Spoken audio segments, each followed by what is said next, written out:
Dude, I'm so sorry, guys. Yeah, my internet is just no, it's internet. Are we not? We're connected again, right? Yeah. No, it's my internet. My internet just disconnects and then reconnects and disconnects and reconnects, and it's very annoying, but you know, that is what it is. There's really nothing I can do about it at this point.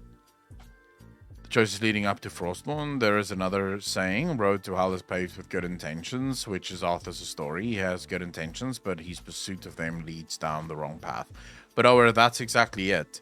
That's why that final moment with Arthas should not have been Sylvanas condemning him even further. Because for all of the bad things that Arthas may have done, the suffering that Arthas endured after those things happened means that he was more than punished for those things. I mean, I've not had luck with my internet frag for more than just now. This problem have been with us the entire year. I don't think we've ever gone an entire week without internet problems. It's literally a weekly thing. Every single goddamn fucking week. And it's super fucking annoying. But there's, like I said, nothing I can do about it.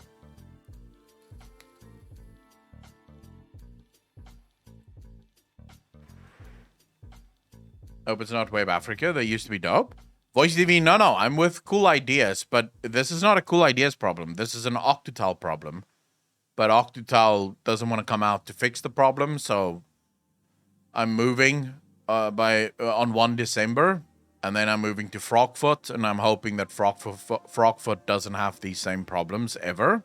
From what I've heard, they don't. They seem to be very good at what they do, so hopefully they remain very good at what they do.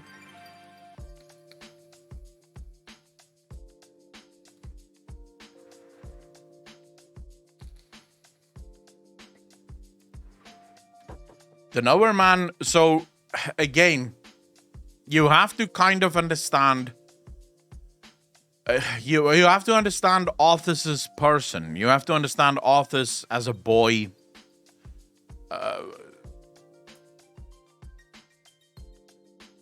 What I'm saying here is not to justify Arthas's actions, but a certain level of forgiveness is almost earned for Arthas, at least. To Texas, like everyone else. Jabad, moving to Texas, that's a whole new level of difficult. I mean, sure, it would be lovely. It would be lovely to move to Texas. The issue is, yeah, that's not really... It's not really fucking possible. Especially from South Africa. It is very difficult as a South African to get into America.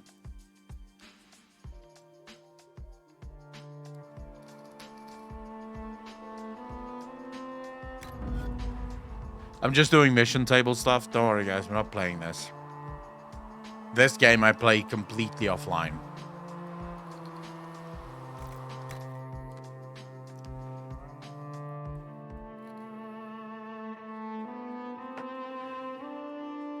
And at this point, Jaina should be able to understand how easy it is to go down that path. So she having the final scene with him would have had such meaning. Oh yeah, I so agree with you, Ower.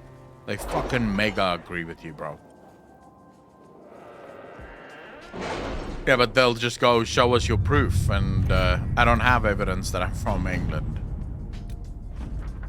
The Inquisition caught the assassin within the Grand Cathedral. After questioning him, it seems 3 different Grand Clerics hired him. Each unaware others had done the same. This knowledge is in the hands of the Chantry, a scandal to end the ambitions of many eyeing the Sunburned throne.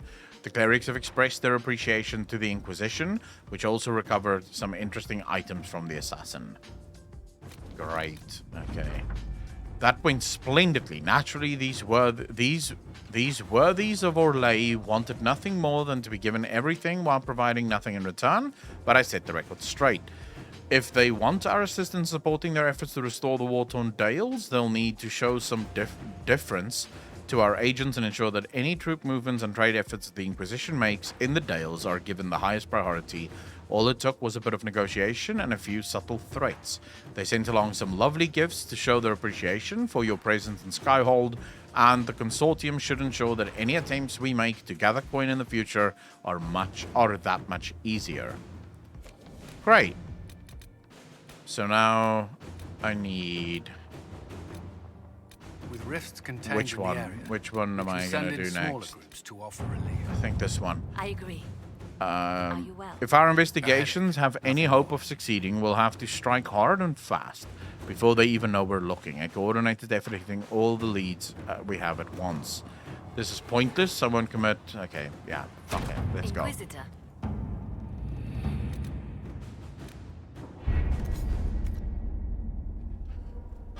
I've always loved the politics in Dragon Age and how they combined the two issues of the autonomy to own weapons and civil rights as a minority. It combined the American gun debate and the civil rights debate in an amazing way.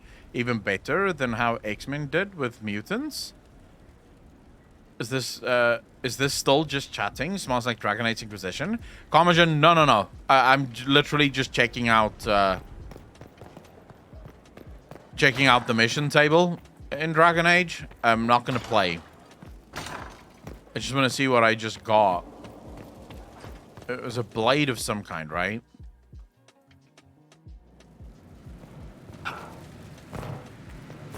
There's pretty. The world needs more. I think it was a blade. Yeah, it was this dual carved blade. Jesus. Dude, why can't I make staves? Or staves that's this fucking... Like, look at my staves. They're super fucking weak. Anyways. No, we're gonna watch the Final Fantasy 16 trailer soon. Actually, we'll watch it now.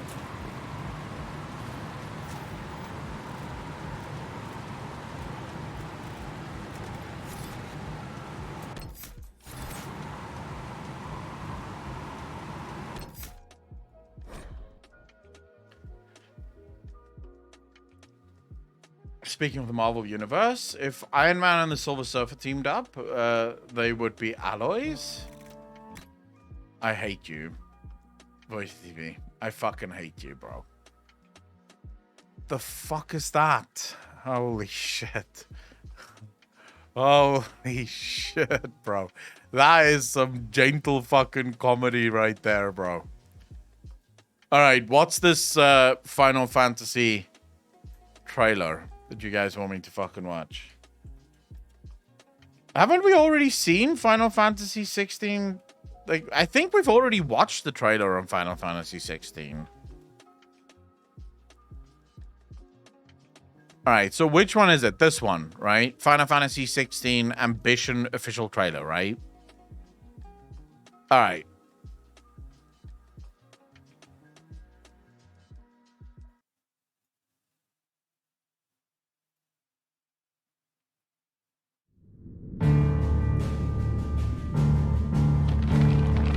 It has been 1,500 years since the fall of our forebears. And Valisthea has been slowly dying. Ever since.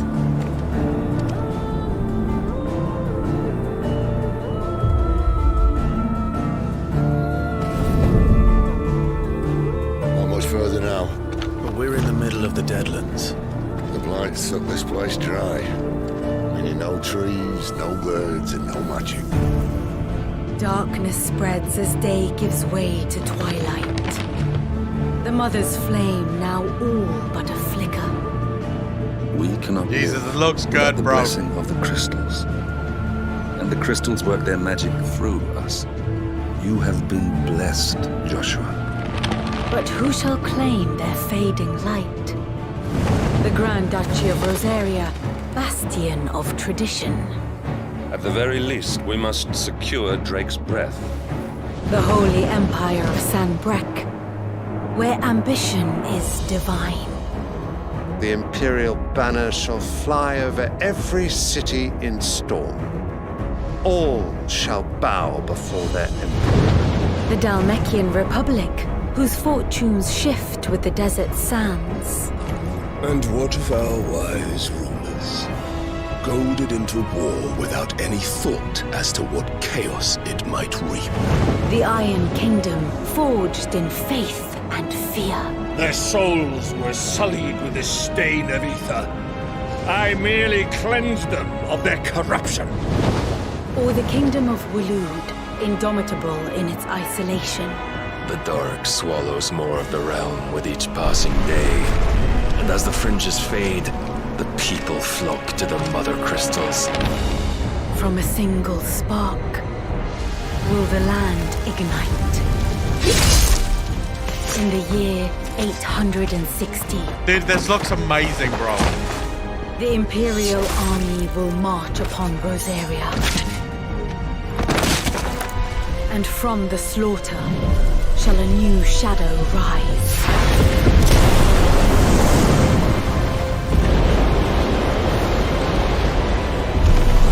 To fall upon the dominants, painting their destinies black as night.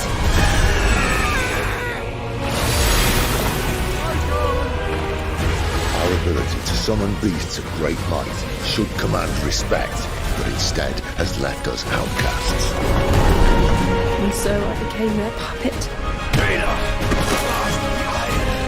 What makes them think they have the right to use us? To leave us to die when our bodies are spent? I'll crush him! Flay him!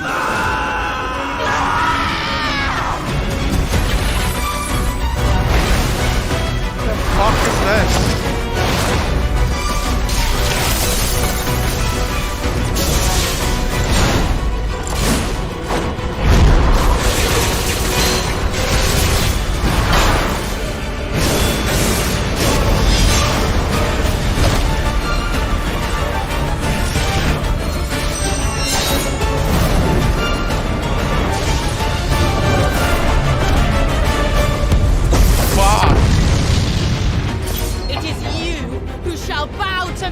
Very well. Come then. Show us the strength of your will.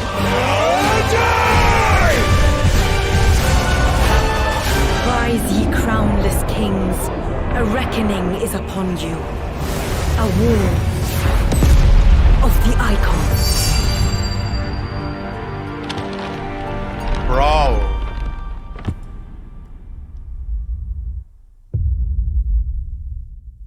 All right. All right. I like it. Oh, this game is going to be fucking brilliant. I mean, if the world is still around by 2023 summer, this is going to be fucking off the hook, bro. Like, oh my God. This is going to be so good. And we know that it's Yoshi P that's making it as well, which just makes it all the better. Like, who doesn't want to play a Yoshi P game that isn't limited by MMO graphics and MMO sort of limitations? We already know that Yoshi P is just a phenomenal writer or leader of stories. And didn't someone tell me that it's the writer for Shadowbringers and Endwalker that wrote Final Fantasy 16, or is one of the writers for Final Fantasy 16, I think? I think someone told me she's one of the writers for 16. Which means this is gonna rule, bro. This is gonna be such a good game. I can't fucking wait. I need to play this. It's for Heavensward, then that's doing 16. Ah, well, Heavensward was fucking brilliant too. So I don't mind that at all. Because Heavensward was just as fucking good. So yeah, all right. If it's the Heavensward writer, that too, sort of, you just know it's going to be good. Because Heavensward was phenomenal. I haven't played Shadowbringers yet. So, you know. We'll see if Shadowbringers is better than Heavensward. Oh This is, dude. I'm really looking forward to this. I like RPGs, and I've never played an Eastern RPG. Like a JRPG, I've never played a JRPG. So it's going to be interesting because Yoshi P obviously blurs the lines between JRPG and Western RPGs. So this is probably a good way to get into that sort of genre. Nope. I don't like it. So I played a game for all of 10 minutes. I played a game called, it's NIOR or some shit like that. You play with this, it's like a girl with blonde hair, and the camera angles are weird. I don't know what the fuck. Automata or some shit like that. Oh yeah, Noi, whatever the fuck. I played that for like 10 minutes and I was like, I hate that. This is a bullshit game. I don't like it. So yeah, that's about as much as I ever fucking played of it. It was on. Hold up, let me see. I don't know if it's still on here. Was it this one? Let me see. Let me see if I can see screenshots. Yes, this one. Nier Automata. This is the one.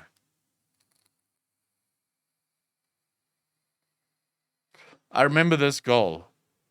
I don't know if this is the one that I played or not, but I did not like it at all. But I remember this goal. Yeah, I did not like this game.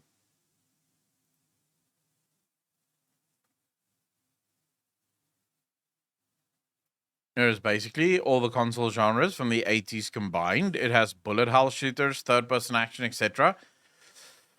Yeah, it's not my thing. This is the game that I want to play, though. This.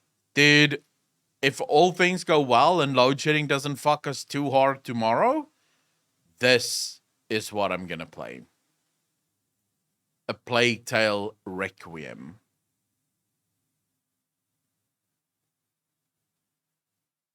Like, this game, let me just show you guys, for those of you that don't know what the fuck this is.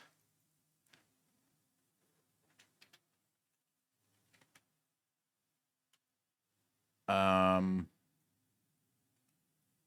go trailer.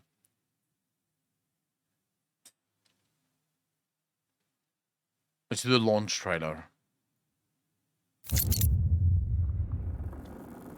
What's wrong? Those last months on the road. After all that happened in Guyenne. Hugo was always worried that it would start all over again. But everything was so nice and quiet, and so I told him that maybe it was over. Come on, come.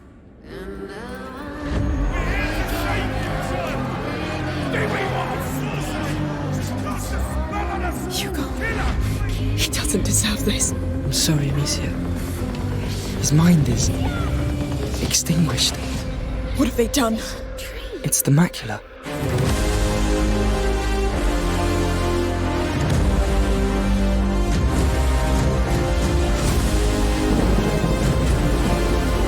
Emily. They're not a threat. Go to hell! So that you can save your brother. I'll make you tell us where Hugo is. Blessed be the child! Blessed be the mother!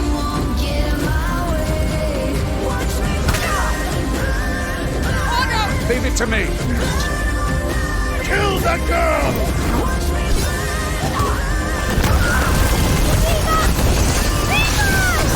Ignore them, Hugo!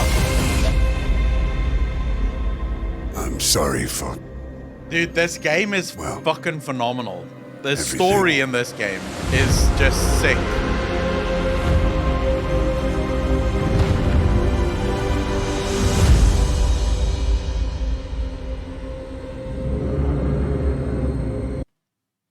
That was the complete opposite. I played the first one for all of 10 minutes and I hated the gameplay. I never touched it again. However, I love the switching up of gameplay of Nier, and The story is probably one of the top of the last decade. You can kill with rats. Eventually, like you eventually unlock the ability to kill with rats. Yes, you got the first Plague Tale. Never played it. Frag. We played it on stream. Either just before or shortly after playing Senua's Sacrifice on stream.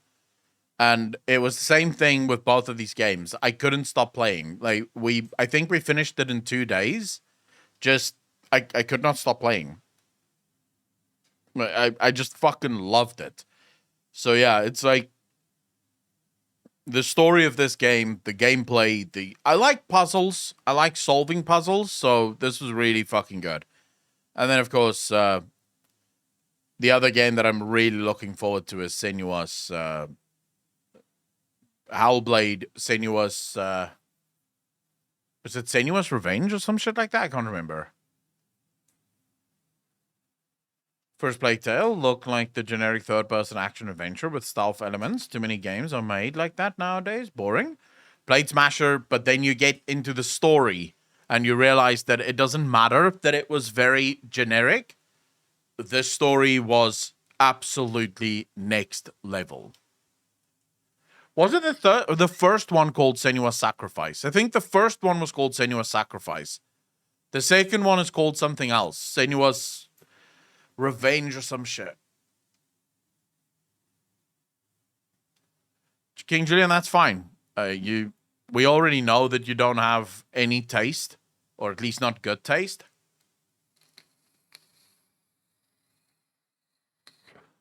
Metal fan, yes, we will.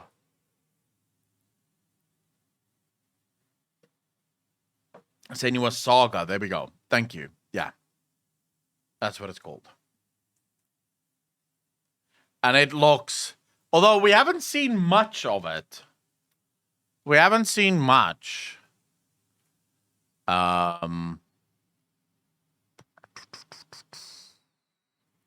See, the trailer. Is there a gameplay trailer? I haven't seen a gameplay trailer. Gameplay reveal. Oh shit, that's 10 months ago already. Really? Holy crap. And she said, with our swords, this game is also fucking we will insane. Forge new stories to strike the gods that haunt us.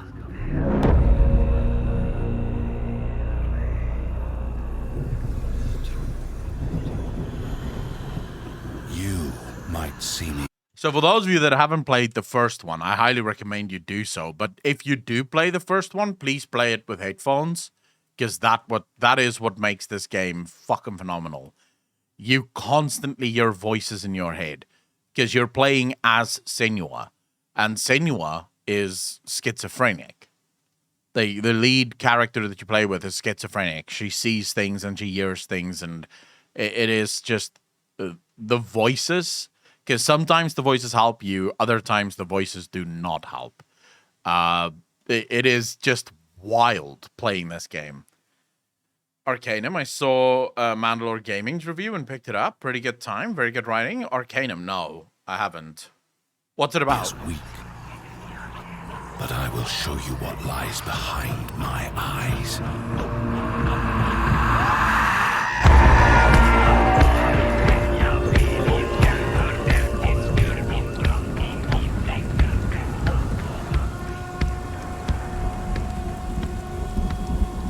Embrace our suffering, soothe our scars of grief, and break their siege of our minds. You may see them as gods, but we will show you what lies behind their eyes. Wait. Listen. It's coming. He's here. That's my name. He can smell your fear. Cecil.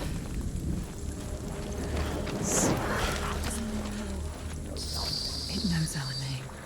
How does it know our name? To risk your own life for what you believe is your sacrifice to make. To lead others to death brings a different kind of burden. One that Senua would have to learn to bear.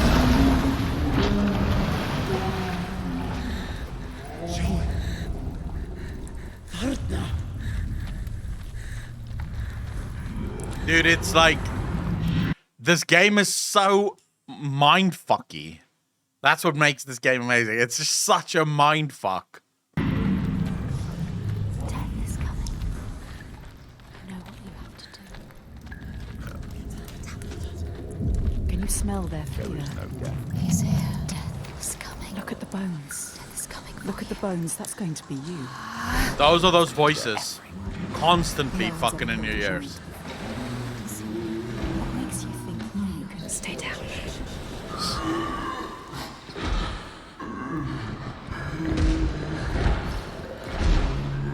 Those whose eyes are clouded by fear are besieged by the ghosts that haunt them. Senua saw that to win the war we must break this siege. Break it with an unshakable truth. Break it with an impossible feat. Get ready. It's about to start.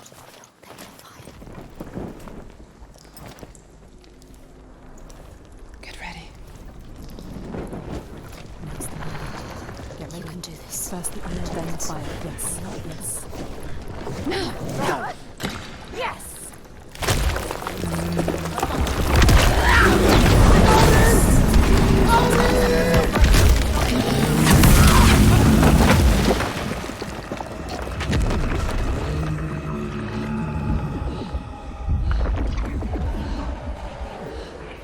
Varric!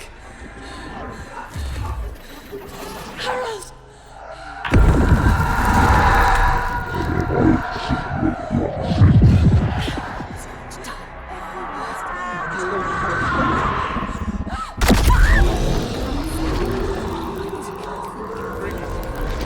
Bring it to you. I'm here! I'm here! Take me!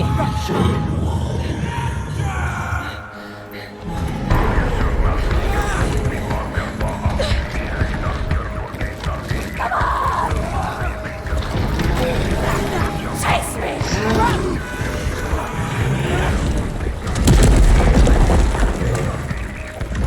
Knock him down!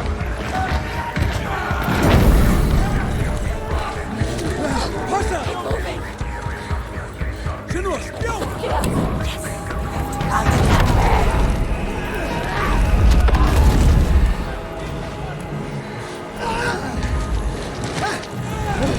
Get up! Like a chance!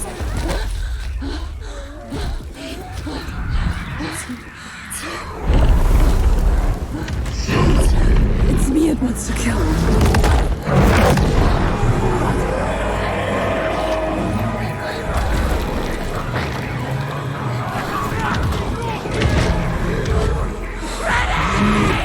Get ready! Attack! Attack now! Again! Attack! Spear!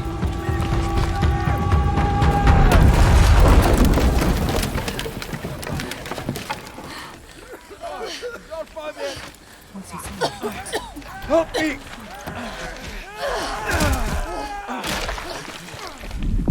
He's seen you. She's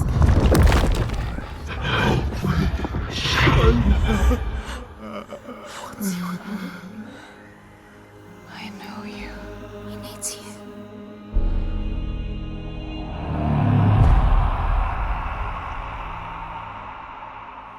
This game, bro, is such a mind fuck. Like, this is so driven. It's cinematically driven. That's the point of the game. It's all about the cinematics. It's all about the scenes, the story. It's just phenomenal. The best RPG stories ever written. Oh my god, chat is going on about Arcanum when we're watching actual good games go on. All right, let's fucking see this Arcanum bullshit, shall we? If this isn't good, I'm banning some people. Which one?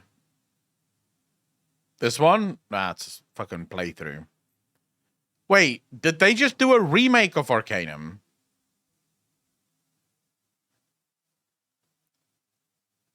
Just on the Reddit page, bro.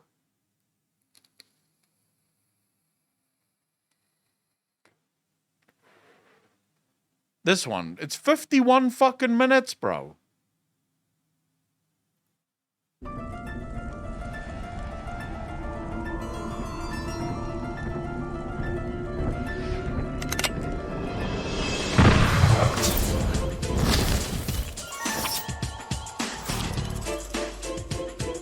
Arcanum is an RPG that I like to play in the fall if I can. It is a fantasy game, but made by Troika, whose founders were instrumental in making the original Fallout games. So as you'd expect, this setting already has some bite to it. But if you really take the time to explore the game, there are some dark dealings underneath it all. All right, wait.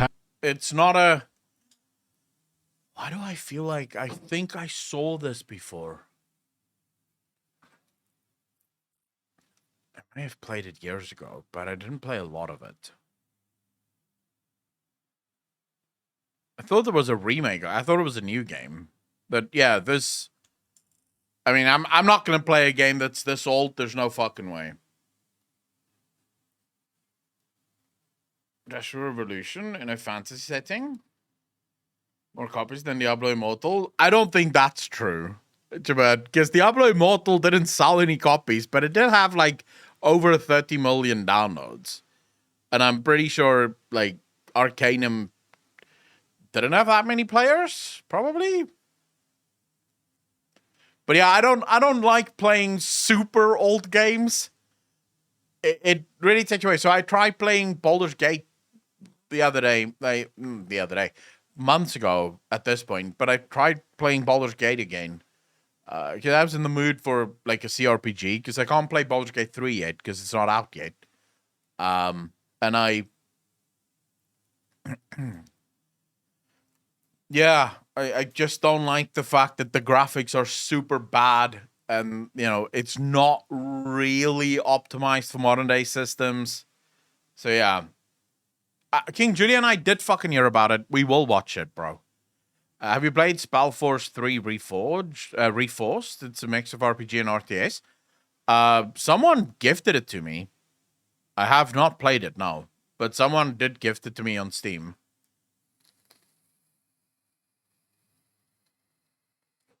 But yeah, we will watch it, King Julian. Good documentary regarding aliens. Oh, shit. Oh, shit. What is this? What is this? We might watch that. We may just watch that, chat. All right, you guys want to watch the fucking... You keep asking me. The new...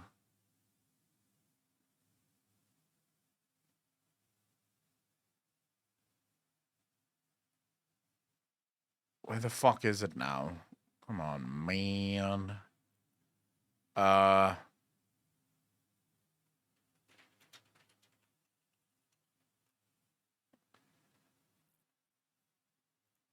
No, it's not upvoted, but it is Aliens. Metal Fan from Hell? It is Aliens. And aliens are good. Aliens are always fun. All right, so everyone's been hounding me about this. The Legacies animated shorts. And we were literally talking about this yesterday. About how Blizzard isn't doing any of these animated shorts this time around. So it's interesting that, you know, now they are. Which I don't mind. I like when they do stuff like this. I like also that it's, I think, a little closer to launch. So it's nice because this is the point where you want to start creating hype for your game. So, yeah, let's see. You must decide which path you will take.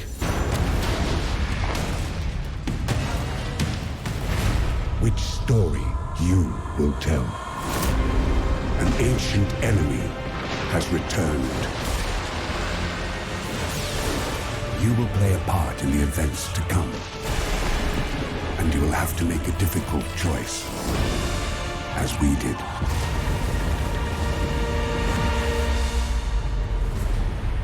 I just wish we could make an actual choice in WoW. That would be so cool if I could actually choose to just join the fucking primalists. And just not even bother with this shit. Because after the books from yesterday, bro, I am not in the mood to help the Dragonflights at all.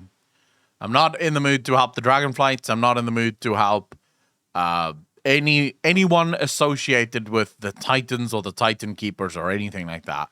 Like, they can all go fuck themselves. I am Nosdormu. Come, there is much I would show you.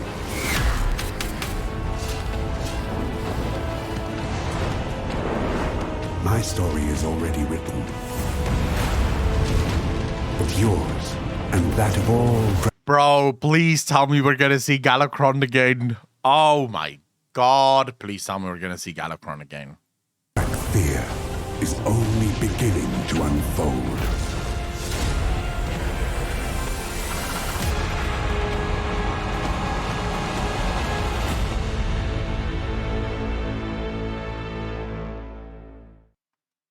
All right, I'm excited for this. It's going to be good.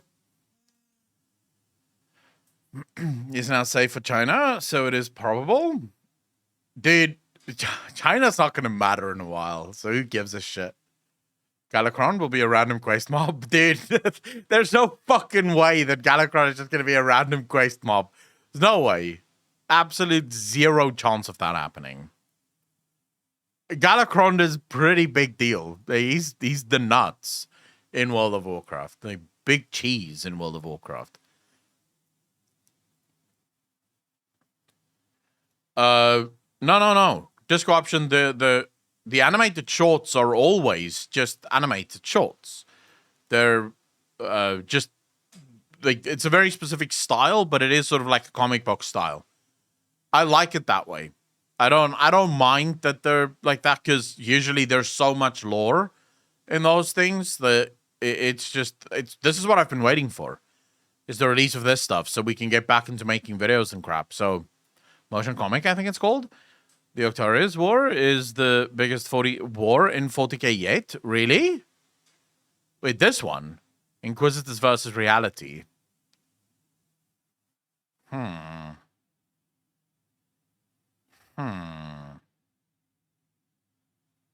right.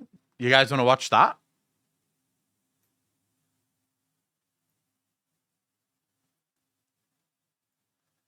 Let's just change the title very quickly.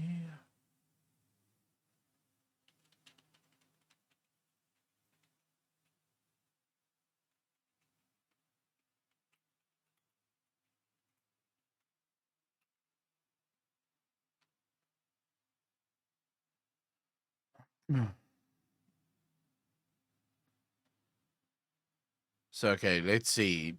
So it seems like 40k, the Octarius War, Inquisitors versus Reality. All right.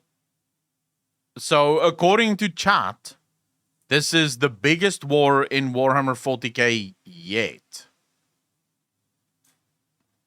I'll bite. Let's see.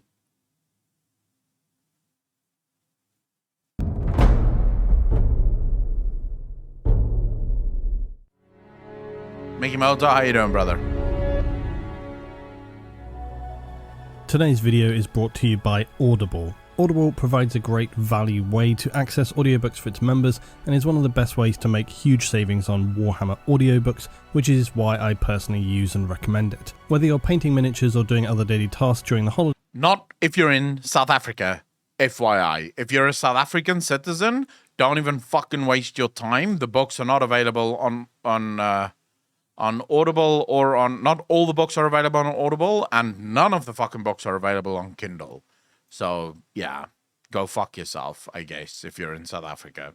holiday season, Audible provides a great way to optimize your 40k shortlist. As an Audible Premium member, you receive 1 credit every month for use on any title, and the best way to get value from Audible is in using your credits on those premium audiobooks, often over 10 hours in length. For shorter narratives like First Lord of the Imperium, you may want to consider purchasing this through Audible, because premium members also get a 30% discount on audiobooks, and it's my preferred option for those shorter stories. A great many of you in my audience are already using Audible, but if you're yet to trial it, you can start today and get full access to thousands of audiobooks, originals and podcasts, additionally included in the Plus catalogue. But even better though, right now for a limited time, you'll save 46% on your first 4 months of Audible. It's an ideal season to get listening, and learn more by going to audible.com/Lutin, or for those in the US, text Lutin to 500 500. Details on the trilogy selection, which runs to the end of this year, follow at the end of the video. Really? Bro. Alright. Alright. It got me interested.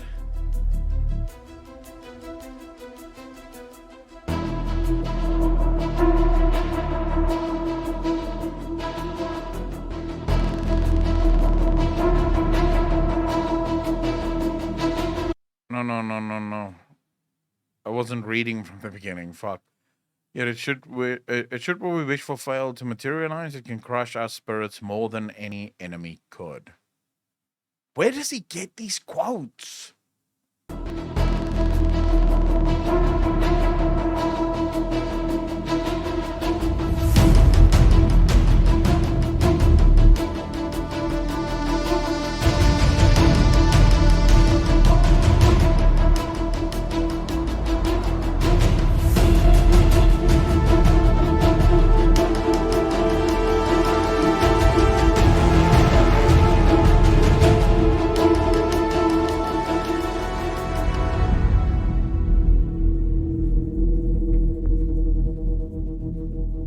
As the horror of Inquisitor Cryptman's scheme came further to light, we have begun to finally learn the details of just how the Imperium has decided to deal with the crisis, which threatens to unleash either a Tyranid assault far worse than the original tendrils of Leviathan, or an Orc war, the likes of which has never been seen. Neither option is acceptable to the Imperium, and so it now seeks to contain the crisis. Unable to resolve the situation, it is accepted that containment for now is one of its best options, and so they have sought to form a containment circle around the sector of Octorius itself, using the vast resources of the Imperium to do so.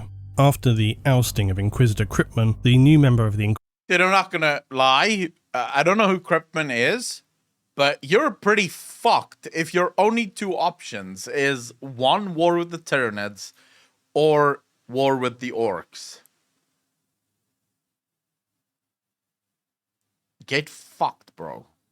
Inquisition, primarily handling the situation of Octorius, is known as Nasir Sahansan. To no surprise, an outspoken member of the Ordo Xenos, highly critical of Inquisitor Cryptman. It's often questioned also how ordinary humans who are non-Astartes are able to cope with the challenge of dealing with conflicts that are of the scale of Octarius in terms of pure lifespan. How is it that Inquisitors are able to travel the galaxy and learn enough to be able to deal with the problems facing the Imperium? Especially when your average human life, even in the age of the Imperium, is only going to be something like a standard century, perhaps a little beyond. So how is it that Inquisitors and the like are capable of handling grinding conflicts that span centuries, perhaps even millennia? Well, for one thing, officials within powerful factions such as the Ecclesiarchy, Inquisition Administratum, and very obviously the Mechanicus have rejuvenation treatments, lifespan extending technology available to them that are not available to your standard Imperial governors and other sundry officials. Of course, for the most part, there's always backdoor methods by which people can access this and pay for it. Then of course you also have other methods like bionic augmentation, thus enabling them to engage and manage assignments that would ordinarily only have been perhaps in the initial stages of operation before they themselves expired from the ravages of time. Inquisitor Sahansan is one such. Wait, so his plan to stop the Tyranids was just to exterminate the shit. Dude, that's not good, is it? Like, yeah, fuck it. We'll just destroy all the planets so that they can't eat anything. It's a terrible fucking plan. individual. Despite their reputation for vocally calling out Inquisitor Kryptman, who we recall, despite his extreme methods, continues by many to be attributed with saving the Imperium, albeit using something akin to a scorched galaxy methodology, wielding the power of Exterminatus as readily as a guardsman might throw frag grenades, Inquisitor Nasir was equally... Not planetary level. No. Galaxy level. Like, this guy would ultimately have ended up literally exterminating the entire galaxy, because it doesn't seem like the Tyranids are just not gonna fucking like just go away. Capable and had achieved many great successes even within his early years of serving the Inquisition. His proactive and aggressive methods, though, would leave him severely wounded, and as such only able in later life to study warfare strategy, of course specifically related to the extermination of Xenos threats to the Imperium. Critically, it would be this, in combination with the respect built in his formative years, that would enable him the associations and connections necessary to formulate a grand strategy in dealing with the Octarius sector. He would reach out to leading admirals of the Imperial Navy, even Astartes captains, to petition his so-called Cordon Impenetra, the circle of Imperial might surrounding now Octarius, so that if it could not be cleansed, it might at least be contained. His plan was not without considerable criticism from within the Imperium. Many officials claimed his plan was in fact on par with Inquisitor Kryptman, for while this suggested impenetrable barrier surrounding Octarius would protect all of those in the wider Imperium, Nasir's cordon also condemned all worlds within subsectors inside of the Octarius sector to be doomed to weather the insatiable alien festival of slaughter alone.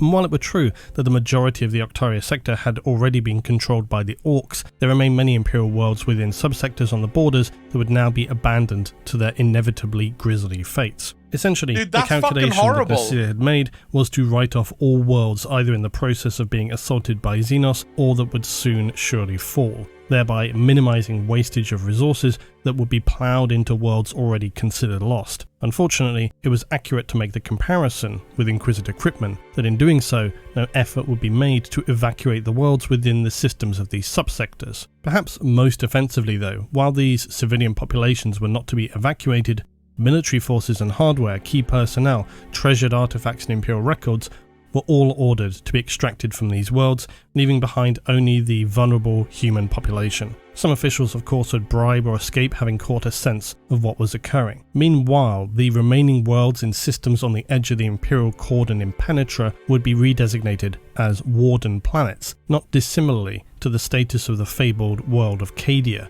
They would act now just as Cadia had done before its fall, by becoming heavily fortified and maintaining continual patrols and raids to surgically strike and deal damage to either of the Xenos amid their endless war of attrition, to prevent whichever side was becoming more dominant from securing too strong of a foothold to potentially overcome their entangled enemy or break out from the Octarius sector itself. Breakouts specifically would differ. But it seems like a match made in heaven.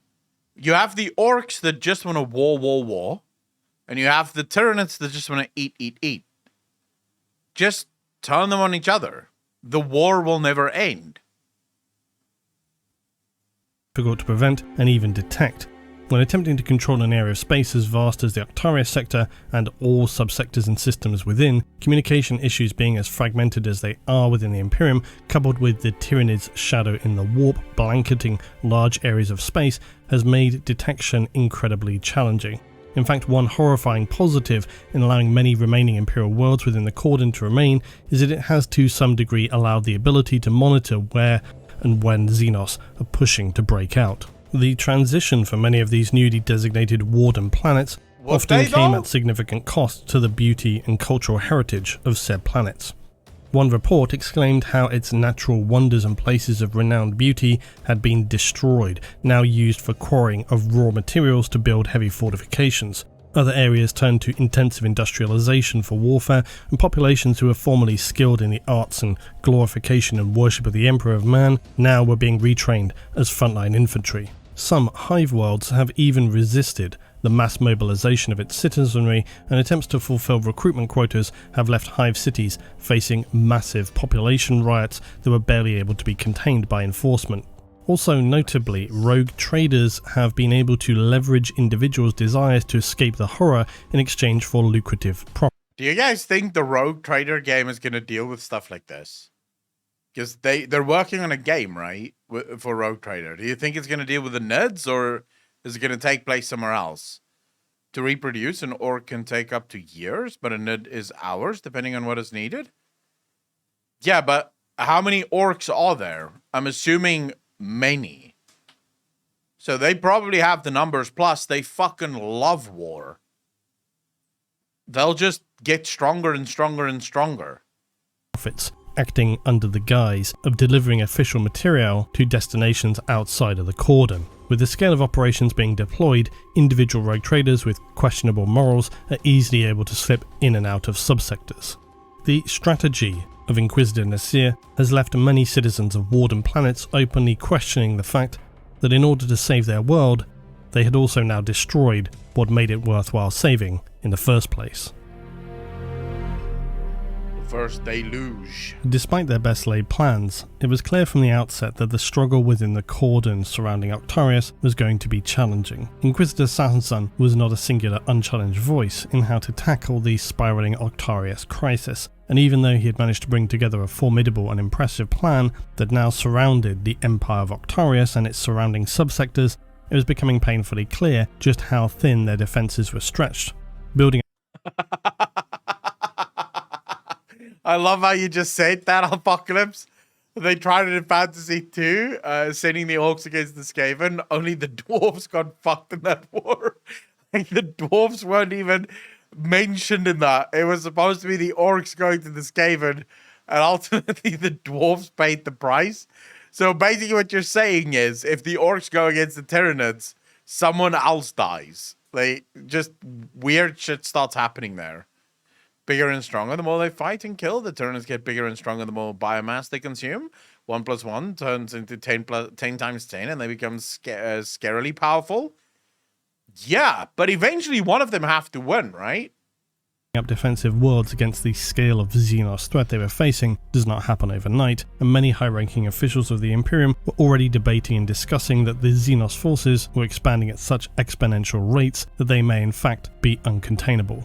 Thus, a counter-argument began against Sahnsan's vision of an impenetrable sphere of defense surrounding Octarius. Other Inquisitors and Imperial military leaders suggested that an immense and decisive strike should be used to shatter the momentum and weight of Xenos forces before such options were no longer even possible. Essentially, a classic best defense is a good offense scenario, although considering the entire reason as to why Inquisitor Kryptman decided it were necessary to redirect the Tyranid fleet Leviathan toward Octarius in the first place was that they were unable to be resisted by the Imperium, seems that the suggestion that now suddenly they could throw enough human fodder at them as to make a dent at all seems somewhat illogical, not to mention the fact that the Tyranids were now being fueled by the Orcs, and the Orcs were reveling and hyped up by the unending battles, slaughtering the tsunamis of horrifying bugs. So the prospect of throwing hundreds of thousands, if not millions of Imperial Guard against such a wall of attrition seemed a forlorn hope, and an illogical wastage that further threatened to undermine the greater vision suggested by Nasir. Only compounding the issue was the heel-dragging speed of the Imperial deployment to Warden worlds on the edge of the cordon. In the opening years of the plan to create an impenetrable cordon surrounding Octarius, many Warden planets' capabilities were deemed to be well below levels determined necessary to withstand a major assault by either of the Xenos. In fact, it was generally determined to be less than half of what was required. They were far from even the minimal levels considered acceptable. It was a matter of not if, but when the designated cordon would be tested, and when that first test came, it was far more devastating than any could have anticipated. The affected area was in the subsector of Pancalis, where with little to no warning many of its systems were suddenly deluged by Xenos hordes. The level of defences of the planets within the subsector were widely ranging, with some having been moderately well fortified, others had barely anything to defend themselves with. Pancalis became almost overnight a crucible of intense warfare. Tyranid, Orc, Genestealer cults, chaos breaches occurring, and within the disruption, deployed Imperials such as Inquisition, Deathwatch, Astartes chapters, Mechanicus forces bringing with them Night Houses and Titanicus legios. Pancalis was burning white hot with the fires of war. And to rub salt into the wound for the Imperium, reports came of Drakari raiding and emptying cities while the eyes of the Imperium's defences were elsewhere. Despite the volume of forces being directed toward the subsector by the Imperium, worlds were already falling, the Kernak system being one of the first threatened by major Orc forces. Well, I don't understand. You set up this plan of trying to contain everything. You then build or decide that the planets on the outskirts of this containment area will serve as your Cadia in this sense. But then why do the humans not immediately start fortifying these planets? Why is there such a sort of fucking who cares, devil may die attitude towards this? Surely they would have had, like, worked overtime to make sure that these planets are basically equipped to withstand any and all attack from any Xenos race. Under the leadership of one Nabrot Stubfingers, who incidentally, if I ever make an Orc force, I think needs to definitely be one of my characters, as the name Stubfingers is just too comical. These orcs were of the Bloodaxes clan, an intriguing orc faction, as they curiously sometimes have been known to fight not against but with the Imperium when situations merited. Even having traded with the Imperium, they also use more stealthy practices than most other orcs, and they take the effort to consider the bare bones of what might be called strategies. They will even retreat from battle if they consider the situation to be unsuitable. And while many orcs may eventually run from battle if the tides turn heavily against them to come back later for another go, the Bloodaxes are more likely to do so with a true sense of awareness as to when it may be tactically advantageous. With their unusual behaviour, it's no wonder other orcs tend to look upon them as stupid and not particularly orky. Most of all, they're seen as untrustworthy given their past interactions with Daumis. Still, regardless of any past affiliations that may have occurred, none of this was taking place in the Kernak system, and Stubfingers quickly bested the Imperium by fooling them into thinking captured ships were still under the Imperium's control, thereby using them as weapons, crashing the ships into defensive Mechanica stations, to the glee and humour of the orcs, who thought the entire situation was hilarious. This was of course followed on by Stubfingers' major armada of ships, which lay waste to Kernak 3 and 4. This initial testing of the cordon, well before it was truly... I love this. The orcs just think it's funny as fuck to crash ships into the Imperium homeworlds. It's like, lol. Oh my god. Orcs, man. What the fuck is wrong with these things? Ready led to night houses being annihilated. Heavily defended penal worlds also were overwhelmed as a deluge of orcs assaulted, numbering in what was estimated to be billions. Despite even Titanicus forces being present, this steady attrition of Imperial hardware as it's turned against them meant that it was only a matter of time before a tipping point came and the Imperials were no longer able to mount any kind of defense. The weight of orc firepower outmatched Imperial production capability, and millions were left to die amid hasty evacuations. With the slim hope of escaping to elsewhere in the system, they may try to mount a counter-offensive. Elsewhere within the Pancalis subsector, there were Tyranid incursions, often upon worlds already struggling to contend with Genestealer cultist uprisings, and now having perfectly executed their design as agents of disorder, the all-enveloping shadow of the Hive Fleet would arrive to scour planets prepared by the insidious cultists who found themselves twisted into believing their true masters were these horrifying Xenos. I've already discussed at length the process by which planets are undermined by Genestealer cults, as well as the kind of miserable conclusion planets infected by these types of Xenos agents can expect, so see Tyranids Part 2 for more on that, which follows linked to the end of this video. Suffice to say, worlds within the subsector, now swamped by swaths of Tyranid, were now hopelessly lost. In predictable fashion, the Xenos horrors would descend first via their blanket of warp disturbance blocking all communications, then a systematic invasion from orbit using bioforms dropped from the skies. All attempts at defense by this stage for any world other than heavily defended Imperial Bastion planets like an Astartes Chapter homeworld or Forge world are going to be token gestures at best. So inevitably, for the worlds of systems in the sector, they would be steadily consumed. Gigantic tunneling horrors, large enough to devour entire city structures, rampage through the surface of planets, eating rock and organic matter alike. While elsewhere population centres were subjected to almost endless bioform bombardment, bioexplosive mines or others that burst forth ravenous acid-spitting creatures, all amid air now heavily saturated with Tyranid spores. Some Imperial fortresses managed to hold for a time as the organic forms broke upon their thick ferrocrete walls like an ocean upon mighty rocks. Yet the Tyranids are no stranger to such bastions, and when all other resources fail, they will utilise their immensely powerful psychic forms, such as the Zoanthrope and Neurothrope, to literally crumble reality and implode void shields surrounding Imperial fortresses. Upon the worlds they fell upon, this is precisely what occurred. And this is one of the factors making the Tyranid Xenos so truly terrifying to the forces of humanity, is that whoever they descend upon, all those who lie beneath the skies looking up as they fill with spores and bioform deployment mechanisms, know that at the back of their mind... What do the spores do? Obese, how you doing, brother? I'm assuming the spores infect, right?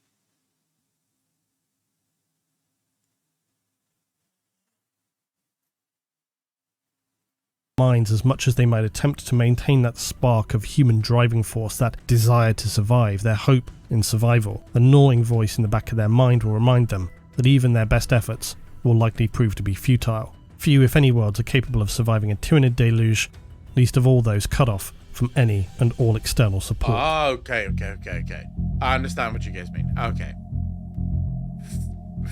There do still remain, of course, those rare instances where combinations of gritted bloody teeth, initiative and tactical prowess allow humanity to drag themselves through the inevitable horror to the rare success of victory on the other side. One might question how a system of low-populated, strictly devout Imperials were able to weather the storm of the Xenos, yet within the system of Bayanzir's Hollow, this is precisely what occurred. Just how is another matter entirely. Because despite their skillful efforts to defeat the enemy, one might wonder if their religious devotion played a part in their ability to evade total destruction, which on the face of things had seemed inevitable, as it would be across countless worlds assaulted by Xenos. Did the Emperor reach out here and single out these worlds for his protection, especially considering the relative tactical significance of the system? The defenders of the few planets without the system would undoubtedly tell you yes, for they lived in harsh conditions with minimal means to defend themselves. Upon the mining world of Saint's Blessing, the populations largely retreated underground to the vast network of tunnels and mining operations, using explosives to cave in around baited Tyranid swarms, which sometimes stopped them, or other times the Xenos simply skirted around and assaulted from new directions to devour the defenders. This process of painfully intensive attrition ground on for many months. On another of the system's worlds named Holy Toil, they similarly would use the skills and land they knew to crush the Xenos, baiting and triggering vast landslides to crush their enemy, using the landscape to their advantage. Carefully planned kill zones and environmental traps were enough to hold back the Tyranid menace, but they were relentless, and casualties were high. It was only with the aid of Astartes' Deathwatch in combination with the expert knowledge of the limited population, the peoples of Bayanzir's Hollow were... So what does it look like when Astartes and Tyranid fight? Do Astartes have, like, an upper hand on the Tyranids, or not really? Was the first part of the shit I posted. Can I cry? And hi, Pedestack, how you doing, brother? Able to turn the tide, and only through the combination of bitter determination to survive no matter the cost and precise scheme tactics delivered maximum damage using minimal firepower, plus the combined aid and knowledge of specialist Astartes trained to exterminate such Xenos would allow the human workers of these small worlds to emerge as the victors. It's impossible to say if a world once contaminated by alien horrors can ever be considered truly cleansed, as often they reappear decades, centuries, and even millennia down the line. But for now they had held the line, and a small victory for the Imperium was still a victory, and enough to lift the spirits of many. Yet where one system that seemed doomed from the outset survived despite everything being seemingly against it, elsewhere the strongest systems and planets struggled to keep their heads above water when they suffered truly catastrophic devastation, being assaulted both internally and externally simultaneously. This is what occurred within the Kasolst Anvil system, a system featuring heavy defences, many industrial worlds producing armament, and hive worlds with populations so vast as to be near enough limitless.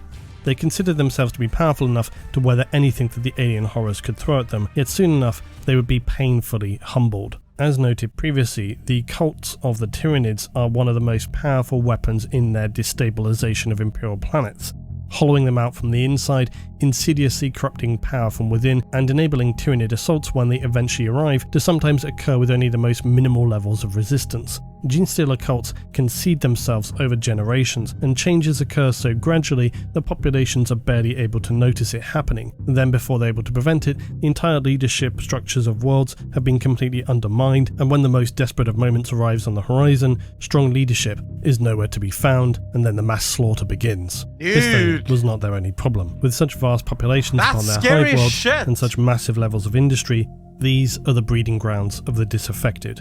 the jealous, the power-hungry, and so the system of Casol's Anvil found itself facing both cults worshipping the dark beings of the warp, as well as those worshipping the Xenos. Then the Orcs arrived, closely followed by a Tyranid fleet. The timing could not have been worse, and what followed were the inevitable consequences. The Imperials had on their side the benefit of strong discipline among those troops who were not contaminated, and thankfully the leadership of the system worlds were also not significantly compromised, enabling the defenders to allow the Tyranid, Orcs and cultists to largely fight among themselves, thus allowing the humans to generally pick their battles and only engage with weakened Xenos forces or when it was necessary to constrain their advance. As successful as such disciplined strategies were, it still led to deaths in the millions, and this was despite immense support from the likes of Super Heavy Ultramar Auxilia. Where ordinarily such massive firepower and heavy defences would have proved considerably formidable and would hold a better than average chance of withstanding a main Xenos assault, the disruption within was making things far more challenging for the Imperials. Sabotage, constant small-scale insurrections, these were headaches the leadership could well do. Dude, how do you fight an enemy that is effectively, it doesn't have weakness? It is incredibly gifted at actual fighting. It has unlimited numbers, so basically, no matter how many people you kill, it'll just come back. It can infiltrate, so it's very clever. It's very smart. It seems like the only way you can really take down these Tyranids is you have to find whatever. So I'm not sure how it worked, but usually in fantasy worlds like this, when you have things that work off of a hive mind, there'll usually be like one control, like a control ship of some kind or whatever in an area. And if you can take down the control ship, you can sort of scramble the forces because you've taken down the hive mind and therefore information can't be sent down. That's sort of the only thing you can probably do, unless, of course, that's not what happens in Warhammer 40k's Tyranid Saints. Without, and also they had to ensure that forces were assigned to deal with such matters. This was a considerable frustration because these are forces that could have been used in fighting the far more pressing main assaults. Thankfully though, as the war raged, such small-scale cults were swept up by massive conscription or skillful eradication by enforcers. This enabled a more focused effort in defense by the Imperials. Still, wherever there were battles to be had, lines to be held, the cost was extortionate. The Imperium's forces were holding the line within the Pancala subsector, but barely. Inquisitor Sahansan was acutely aware that at this early stage, defeat here would doom the entire Cordon project before it had truly begun. In the eventuality of either the Orcs or Tyranids successfully breaking clean through the Imperial defensive line, this would then enable them to connect with new forces outside in the case of the Orcs, or for the Tyranids to secure biomass that would begin fielding a new campaign of destruction, devouring worlds even deeper into the Imperium. Either of these eventualities was considered wholly unacceptable and were to be prevented by any means necessary. However, something being deemed unacceptable by Imperial officials and being literally preventable were two entirely different things. The necessary forces to bolster an already below-strength cordon were not readily forthcoming in neighbouring sectors and systems. Additionally, many had already been stripped nearly bare of defences, and options were becoming increasingly limited for Inquisitor Sahansan. Consequently, the entire validity of the Cordon Impenetra operation was looking increasingly precarious.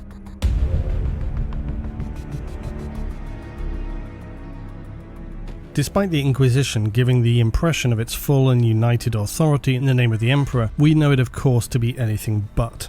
Across the Imperium, many systems and sectors will likely know only the control of specific factions of the Inquisition, perhaps the Thorians or mono-dominant philosophies, for there are in fact a wide-ranging plethora of philosophical outlooks by those within the Inquisition, such as the Amalathians, who believe that the Emperor has an all-seeing grand plan, and that therefore whatever is currently occurring within humanity is unfolding exactly as it should, or by contrast, it could be the extremely heretical followers of Xanthism who believe in used demon hosts' arcane methodology. Given the wide-reaching divide between inquisitorial ideologies, it's not...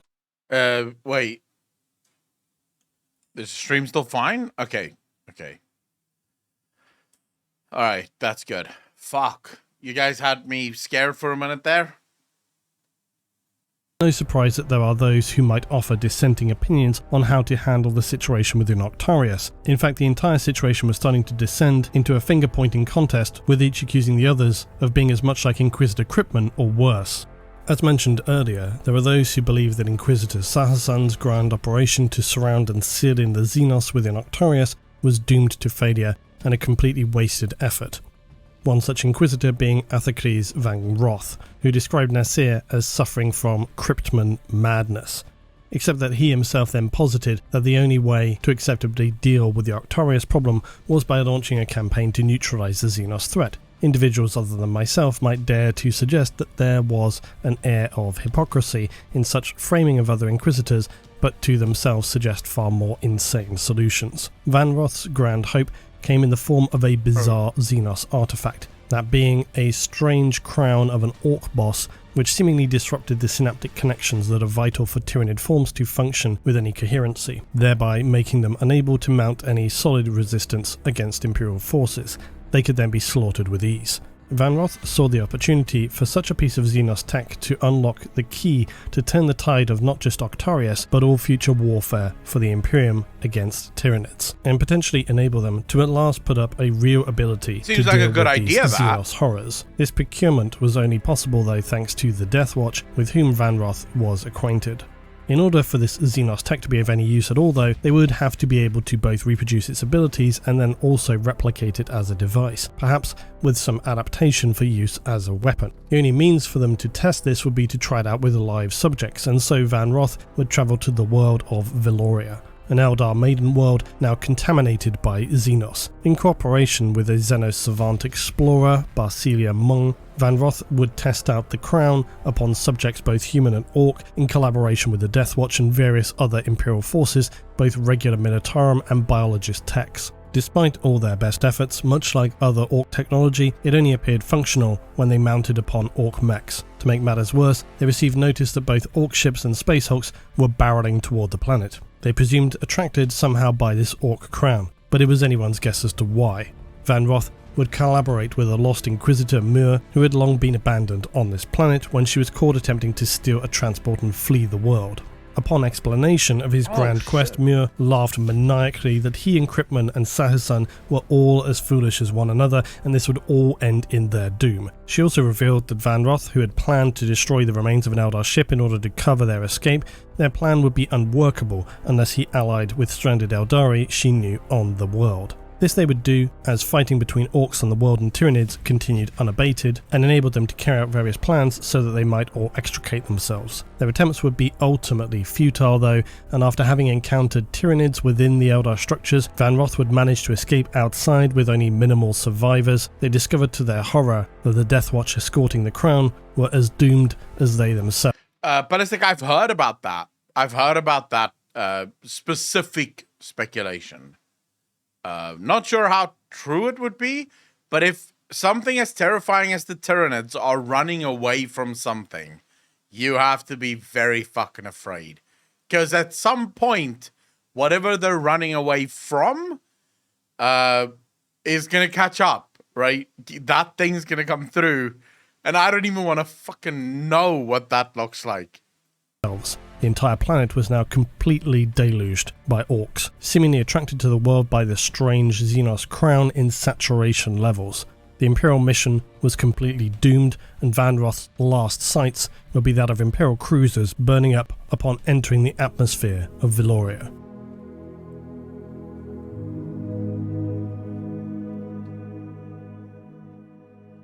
It had long been my assumption that the Octarius War would be focused somehow on a far grander orc perspective, with the Imperium providing background for far smaller operations. It's hard to tell anything from the Tyranid perspective, because as we know, all they are driven instinct, although wouldn't it be interesting to try and write something from the Tyranid perspective, perhaps along the same lines as Lelian Paul's. Thing is, they can't just be instinct driven. There must be some kind of brain, some kind of central structure, which I'm assuming Games Workshop will eventually unveil. If they have not already, there has to be a ship at the center of this thing that drives them. So yes, the individual Tyranids aren't driven really by primal instinct, but rather by whatever the hive mind decides, whatever the brain decides. So that would be the way that you probably stop them, is by killing that brain. Good luck in doing so, but, you know. The bees were worth a read, by the way, or if not that, then as I had expected, something more from the Orc Lads Crumpib perspective. I mean, it shouldn't shock me, I suppose, because 40k is generally framed from the Imperial perspective always, and so therefore is this. It was also Inquisitor Cryptman's grand plan from the outset, and this is merely the continuation of it. Still, even then, I had thought we would see perhaps a few focused chapters of Astartes, some Imperial Guard perhaps spearheaded by the Death Corps of Krieg, not commitments uncommon for Imperial sector-based operations. Clearly things are not being handled on the small scale here. It's a containment of the entirety of the Octarius Orc Empire and beyond. Just in the first operations we have listings of many thousands of Imperial Guard regiments, 3 attending core Astartes chapters of Dark Krakens, a Salamander successor, Atlantean Spears, Blood Angel successors, and the Obsidian Jaguars, an Ultramarine successor, as well as potentially 20 others in smaller Strike Force operations, including members of the Dark Angels, Ultramarines, White Scars, and Red Scorpions. Jesus. And then you still have Inquisition, Sororitas, Mechanicus, Knight Houses bringing anything over 1,000 knights total. Then the Mechanicus also have deployed at least 4 Titan Legio, and then still we have the Imperial Navy assets. It is quite clear then that Octarius, in terms of what it's dragging into the maw of its war, is turning out to be quite all-encompassing for the Imperium, which raised a question for me. If we consider just how heavy this whole operation is becoming, are we getting enough gritty detail about the campaign and those who are orchestrating it? And to answer that, I need to briefly step out of the lore itself. Because for anyone who has read a significant amount of 40k supplementary material, you tend to get a feel, albeit subjectively, for what can be handled lightweight and what deserves to be handled more heavily. Octarius, for my cup of tea, deserves to be handled more heavily. I want to see it have more of a weighty background. The degree of storytelling you get from the Imperial Armor series, the Heresy Forge World books, or quite honestly even the more recent Vigilus stuff. Octarius deserves to be fleshed out to fulfill that weight of material, and granted there are more books in the series to come, and it's certainly not as thin as the Psychic Awakening series, which deserved to be heavier than it was, considering the importance in some of its subject matter. Now, I've talked about supplements before. The Titanicus, Necromunda books are worth getting just for themselves, even if you weren't playing the game, because if you're a 40k fan, they contain rich sources of material, interesting lore, but supplement books are not novels.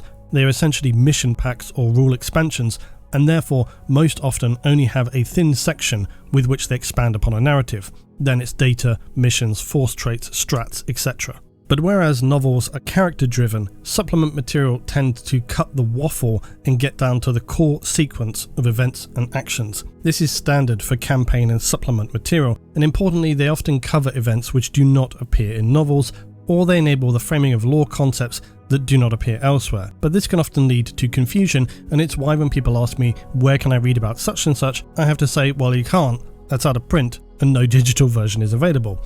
This is why I own most supplementary series, and this is why my Gathering Storm set, which only appeared recently again for people digitally, I doubt it's going to be reprinted, and so it remains safely on my bookshelves. So Octarius then, is it weighty enough? For me, no. But if you stack it up objectively against other supplements across the past 3 years, it does just about enough. Barely. Also, supplements are not always consistent in their length across a series, so I'm hopeful that additional books will contain heftier explorations of Octarius, and this is really more of an opening overview to set the scene. Returning to the Inquisitors on Octarius itself, it's clear that things are far from being in an ideal situation. Multiple Inquisitors thought that Sansun was doomed from the start, and things so far are definitely leaning in that direction. Where though are the Krieg? Where are the vast Tyranid and Orc waves smashing against one another, with lengthy descriptions of rising Orc war bosses ready to bash in some heads? These are the things we need, so I'm hopeful we will see them as the series unfolds. Additionally, my original considerations were that perhaps nearby Imperial forces would be. It's interesting to see that even a world such as Warhammer 40k that is so fucking vast and fleshed out, the complaints are almost always the same. Because even in World of Warcraft, we have these exact same complaints. The story around things that we feel is important is oftentimes not nearly fleshed out enough. Like, something that as important as the Old Gods, for example, there's so little in the novels and the official literature for World of Warcraft that exists for something like the Old Gods that it's actually annoying. Because whenever you make videos about the Old Gods, you have like maybe 2 pages worth of actual source material, and everything else is just guesswork. Sort of variations and derivatives of what the source material suggests. So it's interesting to see that even Warhammer has this problem. Drawn into the conflict, Kadashan for example, so far there's little to speak of in that regard. We seem only to be having the very initial overviews of the situation, the Inquisition placing their pieces on the board, as it were. And already there have been multiple fatalities. Inquisitor Van Roth's mission was truly laudable, if not obviously a fool's errand. The very idea of an Imperium member being able to devise the functionality of an Orc device just shows how little the humans of the Imperium understand of the galaxy and how much hubris they themselves carry. The annihilation of this operation though leaves questions unanswered, like what is the fate of the Tyranid synapse disrupting crown? The prospect that if the Orcs retained control of this, they may well be able to use it to gain the upper hand on the Tyranids, which, while in one respect may be positive for the Imperium, as we well know, the prospect of either Xenos emerging from Octarius victorious was not at all the plan. Even more interesting though, is that dotted through the Octarius material, there are skimmed brief references of a communication with Inquisitor Kryptman himself. Seemingly, Kryptman still has agents at work within the Imperium and in relation to Octarius, which raises some very interesting possibilities for the future. Yeah. Will Inquisitor Sahansun be able to hold back the tsunami of Xenos, and can the Cordon Impenetra become as its name suggests? What of Kryptman? What of Krieg? And what of the Xenos themselves? The final fate of the Octarius sector is far from certain, and the lives of many billions of Imperial citizens and massive quantities of assets still hang in a precarious balance.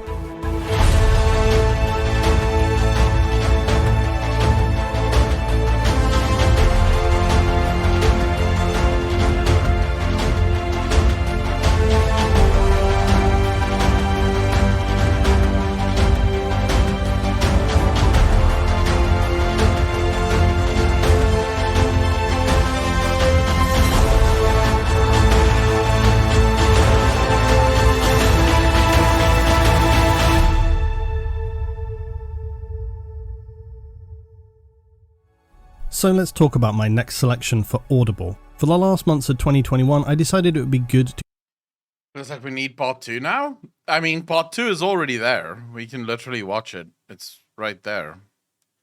Although, we probably won't have time to watch it today because we have Q&A soon.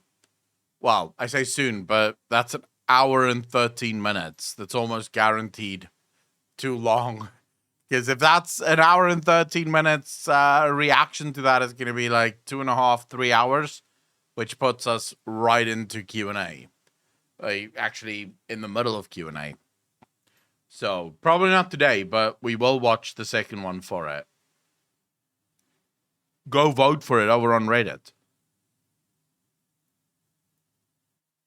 The one about Exterminatus. I watch whatever is on the Reddit page.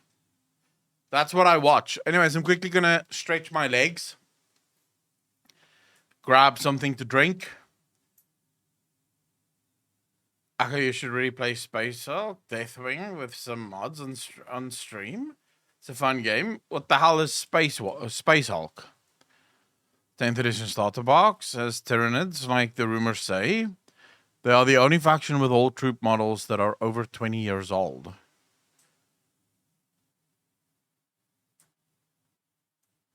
Yeah, but I don't think... I mean, that would be... Would you actually be happy, Carmasian, with that explanation for where Tyranids come from? The idea that Tyranids are just a thing. Unicorn Poop, thank you so much for the bits, dude. Really appreciate that. Thank you. Very much appreciate that. Like, Tyranids are just a thing that the orcs imagined. I don't think anyone would be okay with that. At least I wouldn't be okay with that. I want to know who the Tyranids are running from. That's what I want to know. Anyways, I'll be right back, guys. Go grab a drink. Go stretch your legs. Do whatever you need to do. We've been live already for like 3 hours. if not longer. No, 3 hours about. So yeah, I'll be right back.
Ah, here we go, chat.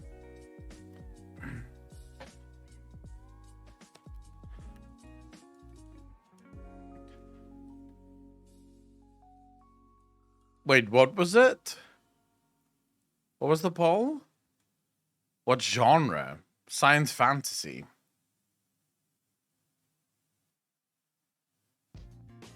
You guys really prefer science fantasy over sci-fi? I was wondering why you did not already make a video about the new books found in the new dungeon in DF. Odin drops a few bombs there. Old God's Empire was not all bad. When do you take care of that new lore? Kazragor? Are you under the assumption that I haven't already taken care of that new lore? Is that the assumption?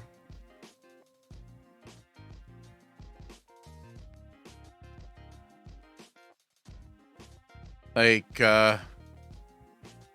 you mean like these 2 videos of a year?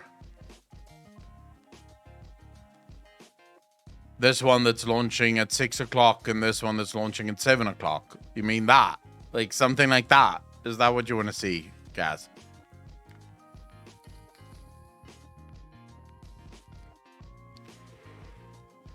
Yeah, it's already done, bro. I've got you, fam. I've got you covered.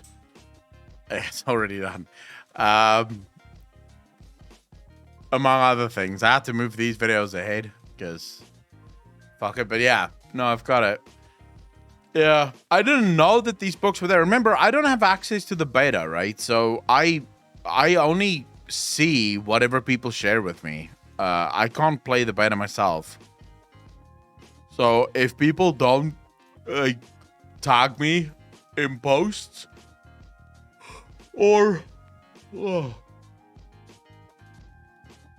excuse me, guys, or link it to me on Discord or Reddit, I won't see it.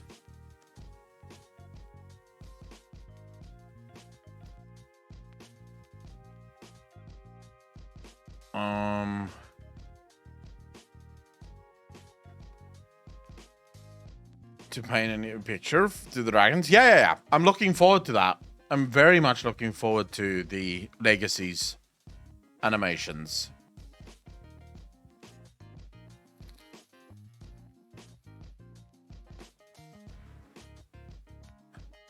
Okay, here we go. The next video that we have. So another video suggested here by Sith Lord. Most defense for the Galadriel are taken care of in this video. Galadriel is from the Rings of Power, right? Oof. Another 40-minute video. Are we going to have time for this? Because that can easily turn into an hour plus of reaction. I don't know if we're going to have time for this one. I don't think we're going to have time. Not right now, anyways. This one is great for the Alpha Legion Primarch. Got a great feel for the Legion itself. Check out Balmon's video. Part 1 of what?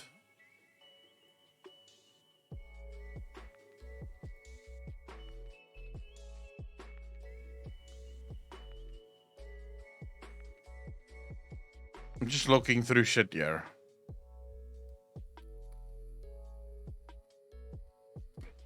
Yeah, we could probably do that. Let's see how far we get into it. Let's see how far we get into the video. So this is the video that you guys wanted to watch, right? Most defense for Galadriel are taken care of in this video. We'll see how far we get into this, and I might need to split this into 2 parts, because we have Q&A in an hour and a half. 40-minute videos do not take us just an hour to react to. It usually takes us fucking 2 hours to react to. So let's see how far we get into this one. This video has been brought to you by NordVPN. So let me get something straight. You can believe in elves, orcs, and wizards, but you can't believe in boob armor? Also Galadriel? Smile a little bit more, okay, Cupcake? Jesus. Amazon's highly anticipated series Lord of the Rings Rings of Power made its dubious debut with its first 2 episodes, where 45 minutes of events were stretched out into 2 hours, resulting in a grand opening that was faster at knocking people out than Mike Tyson. And its dialogue sounding like someone whose closest experience to human interaction has been through Twitter didn't help matters one bit. But perhaps the crowning achievement of the first 2 episodes was shamelessly changing Galadriel into a Mary Sue. Of course, we'll go over the details of said claim. However, we've already gone over the makeup of a Mary Sue quite extensively.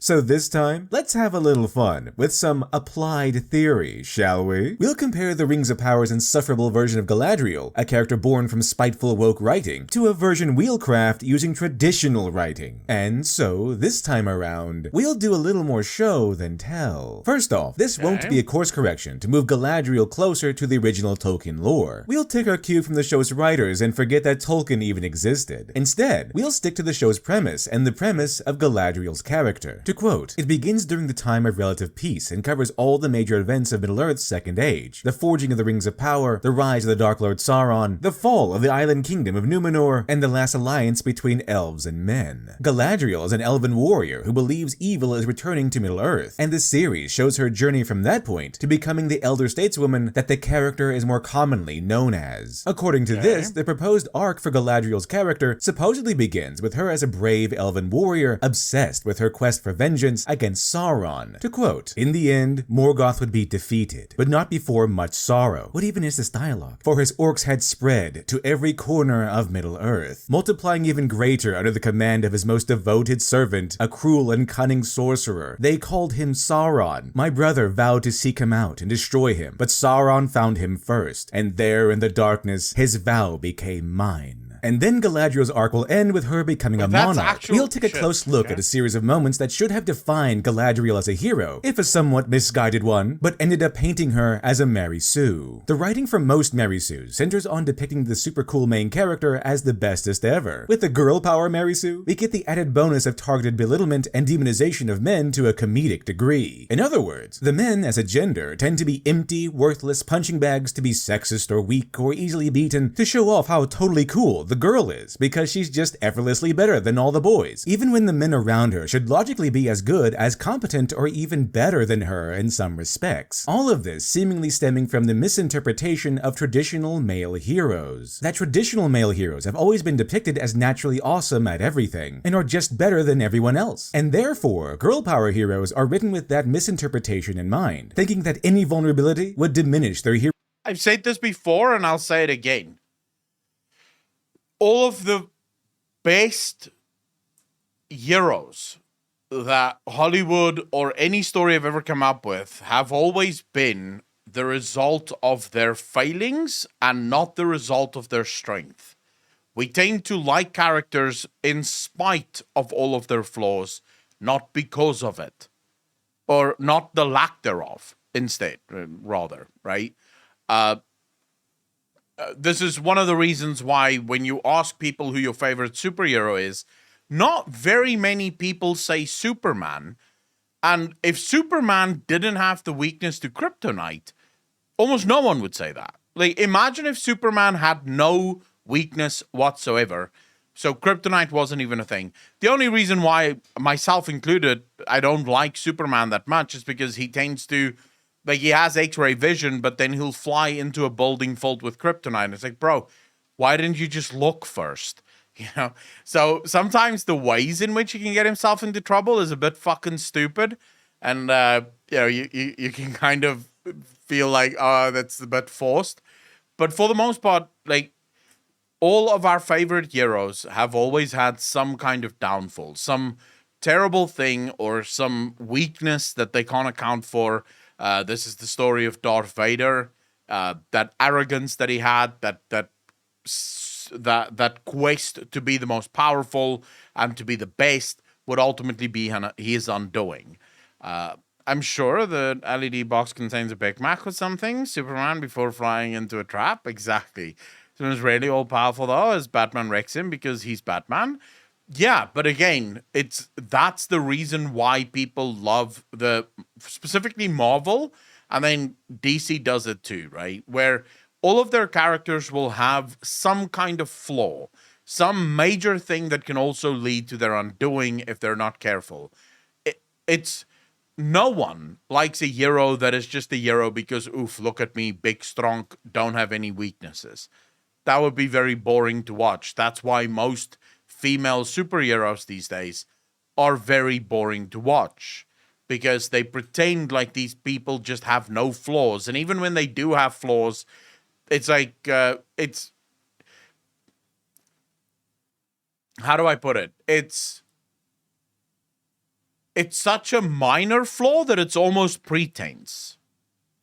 Hero status. But as mentioned, this way of thinking is wildly incorrect and results in wildly amateurish writing, like the writers never grew past their mean girl phase in high school. So, rest easy, oh ye poor, tortured normies. There are 3 main events that give the audience legitimate reasons why they find Galadriel arrogant, absent of heroism, and utterly unlikable. So let's get started with the comparison, shall we? Let's begin with the very first scene. Yes, the Mary Sue nonsense doesn't waste any time at all. It pretty much begins right away. Galadriel is folding a magical boat out of paper that floats and transforms into a swan. And of course,